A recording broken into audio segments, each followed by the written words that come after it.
hold it up. There we go. What is up, everybody? Let me turn the tunes off for a second. Welcome to the Morning Fishing Report. I'm your host, Matt Gutchess, the Awakening Angler. I am on my way home. It's Saturday. I'm actually on my way home from grabbing bagels for Courtney and I, but I got home, unhooked the boat, and then came to do a bagel run. It is wet. It was windy, but we were trolling on Lake Ontario this morning. Went out of Mexico Point. When we launched 6:15 this morning, there was only one other boat in front of us, and he went out just as we came in. He went west. He was still out when we left, so I don't know how he did. We saw people, so there was 2 of us when we left, and there was 6 when we got back in, and we saw a big charter boat come in. Went out of Mexico Point. Had my buddy Todd Shelter, as you guys all know, Captain Todd Shelter, Strike Zone Charters, 30 I think plus year charter captain now. Yeah, definitely 30 plus, because he's old. Todd's up there in age now. He may not remember when he watches this video. I'm only kidding.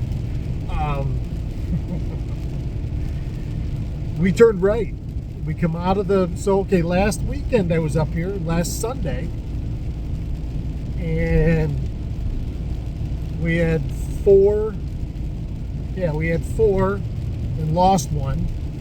Not that that's knock 'em dead, but the water temps were 30, 31 degrees. Today, as soon as we got in and came out of the mouth, it was 34.5. We turned right, and it stayed with it. It didn't break 35 anywhere that we found. We were from 6 feet out to 30 feet, and there was some color. There was color coming out of every creek, every marsh. So you had little isolated pockets of colored water, and it was about the same temperature, pretty close. The water that wasn't muddy was green, and so it had some color to it as well, which is usually a recipe for success. And all the colored water. Now, if the sun, so before I get off on a tangent, we had a pretty stiff southeast wind,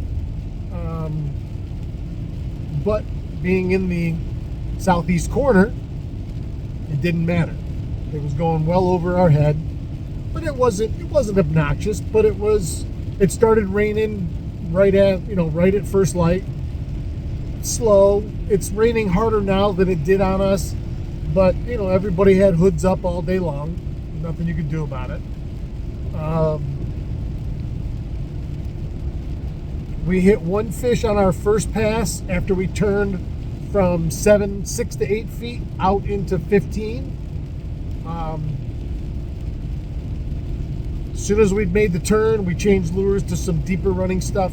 When we got a little deeper, first rod we put a deep diver on. Jordan hadn't. Todd's son-in-law Jordan was with us again, and I gave him the lure to change. He ran it out, stuck it in the rod holder, turned around. I looked back, and it's like this. Fish must have watched it go in the water and start digging. So we fought that fish, netted it. It really gave a good account of itself, but it swiped at it, and it had it stuck to the back of its head. So that's why it took so long to get in. And we by the time we netted it and got clear and I spun, we went back through that same area 3 times. Never took another bite.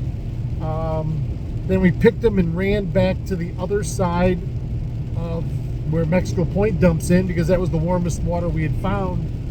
And it was in the high 34s At one point it was like 34.9, but I never found anything that was 35. And of course, 2 days ago you had that huge northwest blow that Todd was telling me. They had massive waves measured out there, over 20 feet tall. So it was riled up. The side we were on is where all that warm water should have pocketed and pooled up in there after it got pushed in there. And I say warm is a relative term. It's still not even 35 degrees, but everything around it's 32, 33. All of a sudden that 34, almost 35 degree water is where those fish will be. You know, they are going to go find the warmest water around because all the rest of the life out there is doing the same thing, so they're just following it. You know, and I didn't get too hung up on, we did make a few lure changes. The one fish we did catch was on a old Berkeley flicker shad, the Frenzy, Berkeley Frenzy flicker. There's another F there I was gonna toss in, but I'm not, because I'm an adult. This is a proper channel. We're all civilized here. So it was the Frenzy flicker thing, and it was a color that I don't know that they make anymore. And I caught fish on it last week, and I caught the one fish on it today, until I jabbed it into the bottom. Got a little, you get inside of 13 feet and they start digging bottom. You don't realize they get down that far. And this is the small one, but I got it on super thin diameter braid, and it cuts, you know. But anyways, so I lost it. But that's what we caught that fish on. So it was a white base with a little bit of this and a little bit of that coloration on it, but it's mostly a white plug. Had a little bit of hot pink on it, but the rest of the stuff I had, because the water had a little color, ranged from dark, like black gold, dark black and gold, stick bait, Smithwicks. Ran an all silver black back for a little while, changed that out. I did run a Fire Tiger F7 F9 Rapala out there for a little while. I had an original Stinger spoon on that I caught fish on last week. That was chartreuse and green on the one side and white belly. Long, thin, slender, not a Michigan Stinger. This is the original Stinger spoons. And I've got quite a few of them. And back when I was growing up, that was a hot ticket spoon. Grandpa and I had a box full of them for fishing browns and lake trout way up by Grenadier Island, up that way. Anyway, I digress. I don't typically get too concerned with colors for my brown trout trolling spreads. For me, the only thing I adjust to is cloudy or sunny, and if there's any color to the water, how much color versus crystal clear, that'll change what I run. Anything on the clear side, for me, it's naturals, metallics, you know, whites, silvers, chartreuse, but something super flashy, both sides, silver belly spoons almost exclusively, unless it's overcast. What is up, everybody? I didn't mean to interrupt here. I was driving home as we were talking, and my wife called, so I had to answer it and shut the video off, and then I did my stuff, and now I'm back, and I'll quick finish up what I was talking about. We were talking about lure colors, and I went through my clear water program. My dirtier water program was some dark black dark silhouettes.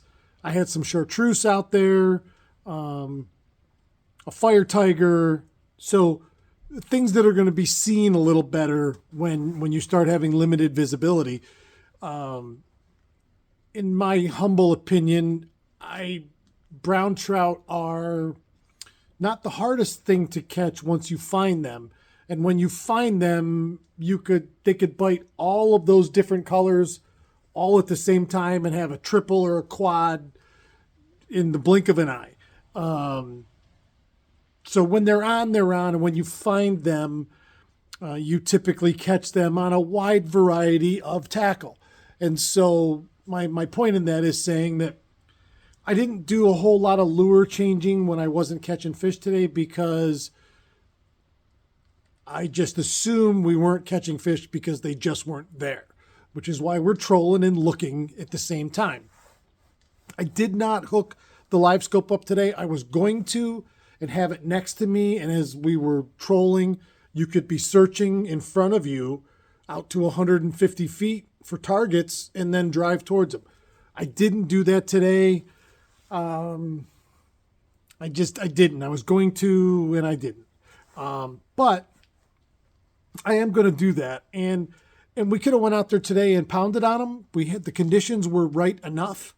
And we ended up going out and getting one. So it is what it is. Fishing,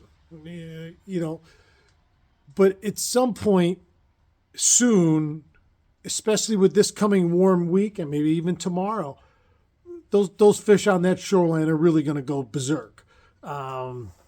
And with a solid week of warm temperatures, that shallow surface water, depending on what the wind direction does, could jump up into the mid 40s in a matter of a couple days, and then it's really on. So, for everybody out there that the old days, you never used to get the boat in the water until April, usually before you got out there. You're not missing anything yet. The fishing's good at times right now, but it's only going to get better. And what I didn't do enough of today because it rained on us all day, and that's not the greatest time to be filming. But we had a pretty simple trolling pattern this morning. Anything inside of 15 feet, I don't use any deep divers, and I don't use any deep diving stick baits.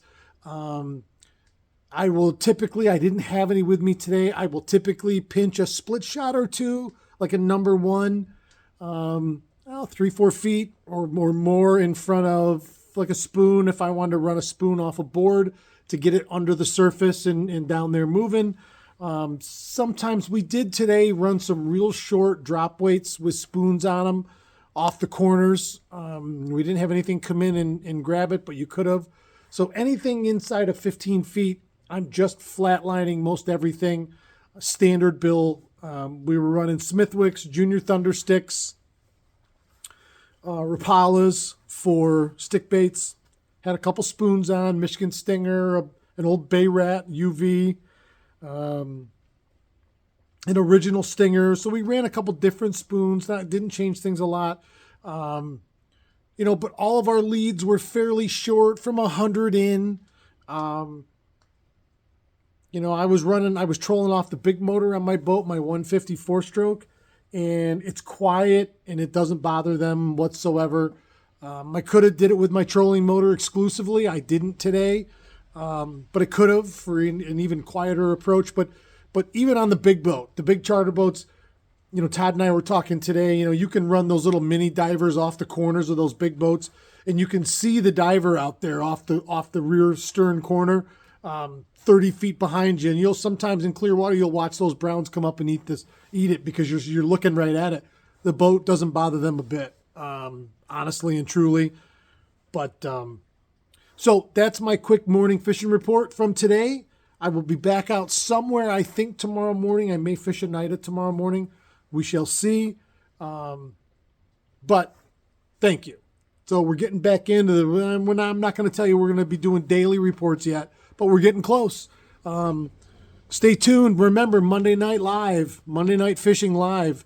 Got some exciting new news for Walleye Fest. New. Who knew? You knew. All right.